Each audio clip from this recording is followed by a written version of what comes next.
नमस्कार दोस्तों, आइए इस वीडियो में हम लोग अर्थशास्त्र के एक बहुत ही महत्वपूर्ण क्वेश्चन पर चर्चा करेंगे जो कहीं ना कहीं आपके आने वाले बोर्ड के लिहाज से काफी महत्वपूर्ण होने वाला है। एक बार आप लोग क्वेश्चन बैंक को चेक कर लीजिएगा क्योंकि इस तरह का क्वेश्चंस कई बार आपके बोर्ड एग्जाम में पूछा गया है। चलिए दोस्तों, इस वीडियो के अंदर में हम लोग एक बेहतरीन तरीका से जानने का प्रयास करेंगे कि आखिरकार ये सूक्ष्म वित्त योजनाएं क्या होती है। सूक्ष्म वित्त संस्थाएं के बारे में कहे, चाहे सूक्ष्म वित्त योजना को परिभाषित करने के लिए क्वेश्चन आ जाए या नहीं तो पूछ ले सूक्ष्म वित्तीय संस्थाएं क्या होती है।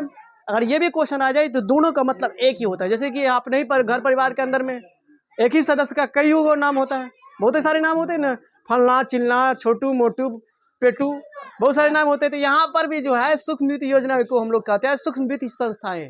भाई ये आखिरकार होता क्या है?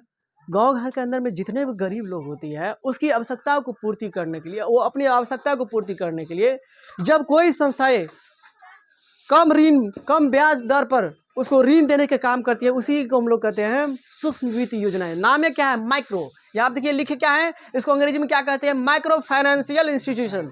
माइक्रो फाइनेंशियल इंस्टीट्यूशन यानी कि माइक्रो का मतलब सूक्ष्म, सूक्ष्म का मतलब क्या हो? कम से कम ब्याज दर पर, कम से कम रेट पर आपको गरीब जरूरतमंद लोगों को जब हम लोग जो है वित्तीय से संबंधित आवश्यकता को संतुष्ट करवा देते हैं, वित्तीय से संबंधित आवश्यकता को पूर्ति करवा देते हैं, तो ऐसे ही योजना को हम लोग क्या कहते हैं? ऐसे ही योजना को हम लोग क्या कहते हैं? तो सूक्ष्म वित्त योजनाएं कहते हैं। क्या कहते हैं बाबू? सूक्ष्म वित्त योजनाएं। यहाँ आप देखिए क्या लिखे हैं, गरीब जरूरतमंद लोगों को छोटे पैमाने पर स्वयंसेवी संस्था के माध्यम से कम ब्याज पर साख अथवा ऋण की व्यवस्था कराने वाली संस्था को सूक्ष्म वित्त संस्था कहते हैं। गरीब और जरूरतमंद लोगों को कम ब्याज दर पर जो संस्थाएं, जो योजनाएं उसको कम रेट पर कम ब्याज दर पर अगर ऋण देने का काम करती है तो उसी योजना को कहते हैं हम लोग सूक्ष्म वित्त योजना। ये सबसे पहले बांग्लादेश में सफल हुआ। बांग्लादेश के अंदर में जब लोगों को जो है इसी तरह के मान के चलिए कम ब्याज दर पर ज्यादा लोन दिया गया, जिसके बदौलत हुआ क्या, बांग्लादेश की आर्थिक व्यवस्था आज हमारे से बेहतर है। आज हम लोगों से कई मायनों में, कई चीजों में बांग्लादेश हमसे आगे है। एक बार नेट पर सर्च करके देखिएगा ना बांग्लादेश की स्थिति, बांग्लादेश का खुशहाली रिपोर्ट, और इसके साथ ही साथ जो है विश्व के सूचकांक में, स्वास्थ्य के सूचकांक में, कई सारे सूचकांकों में, कई सारे इंडेक्स में आज हमसे आगे है। और कई सारे विद्यार्थी कहेगा सर जी यहाँ पे शक्तिशाली है, पैसा टका ज्यादा है। पैसा टका ज्यादा है तो यहाँ पे क्षेत्रफलों ने बहुत बड़ा है, इंडिया का लोगों ने बहुत ज्यादा है। उसकी तुलना में आप बांग्लादेश को देखिए ना, बांग्लादेश में ये सूक्ष्म वित्त योजनाएं काफी सक्सेस रही, काफी सफल रही। इसी से प्रेरित होकर हमारे देश के अंदर में भी कई संस्थाएं आगे बढ़ चल करके लोगों को कम रेट पर कम ब्याज दर पर ऋण देने का काम करने शुरू कर दिया। आज देख नहीं रहो, आज लोन लेना कितना आसान हो गया है और कितना कठिन भी हो गया। ज्यादा आप ऋण लेने के लिए जाइएगा बैंक से, कोई इंस्टीट्यूशन, कोई मान के चलिए कंपनी से लेने के लिए जाएगा तो वो तो दे देगा। आप बैंक से जाइएगा ऋण लेने के लिए तो थोड़ा वहाँ पे इधर से उधर, यहाँ पर जाइए, इस काउंटर पर जाइए, उस काउंटर पर जाइए, ऐसे करेगा तो बैंक से थोड़ा दिक्कतें हो जाती है लोन में। वहाँ पे थोड़ा कागजात डॉक्यूमेंट वेरीफाई इधर उधर हो जाता है चक्कर में, लेकिन ऋण वहाँ पर भी मिलता है, ऐसी बात नहीं है।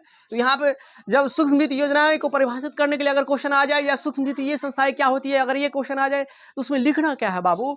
गरीब जरूरतमंद लोगों के छोटे पैमाने पर, गरीब जरूरतमंद लोगों को छोटे पैमाने पर स्वयंसेवी संस्थाएं के माध्यम से, एक संस्था के माध्यम से, स्वयंसेवी संस्था के माध्यम से कम ब्याज पर साख अथवा ऋण की व्यवस्था करने वाली संस्था को ही हम लोग क्या कहते हैं? सूक्ष्म वित्तीय संस्था या सूक्ष्म वित्त योजनाएं। ऐसी योजनाएं बांग्लादेश में काफी सफल रही और इसी सफलता से प्रेरित होकर हमारे यहाँ भी प्रयास किए जा रहे हैं। आज हमारे यहाँ भी इसी सफलता से प्रेरित होकर के जो है हम लोग भी, हमारे देश की वित्तीय संस्थाएं भी, हमारे देश की स्वयंसेवी संस्थाएं भी लोगों को ज़्यादा से ज़्यादा ऋण देने का काम कर रही है और लोग तरक्की कर रहे हैं, लोग आगे बढ़ रहे हैं। ऋण नहीं देता आज इतना तरक्की हो पाता। ऋण देना चाहिए, ऋण पुशअप का काम करता है, ऋण आपको आगे बढ़ाने का काम करता है। ऐसी बात नहीं है कि ऋण लेना बुरी बात है, बुरी बात भी है कब, जब आपको ऋण लौटाने से अधिक आप मान के चलिए ज़्यादा ऋण ले लिए, आपके पास क्षमता नहीं है उतना लौटाने का, उससे ज़्यादा ले लिए। हाय हमारा इनकम 20,000 का, लोन ले लिए 5 करोड़ का, तो बर्बाद होइएगा ना।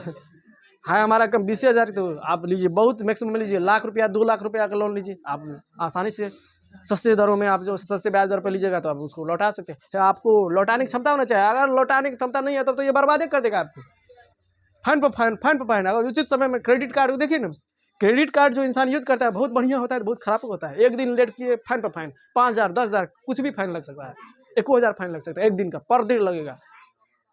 तो वे ऋण अच्छा भी होता है और ऋण बुरा भी होता है। हर एक चीज़ में खासियत होती है और बुराई होती है, हर एक चीज़ में खासियत भी होती है और थोड़ा नेगेटिव भी बात होती है। तो सुक्ष्म वित्त योजना में क्या है इसके बारे में समझे।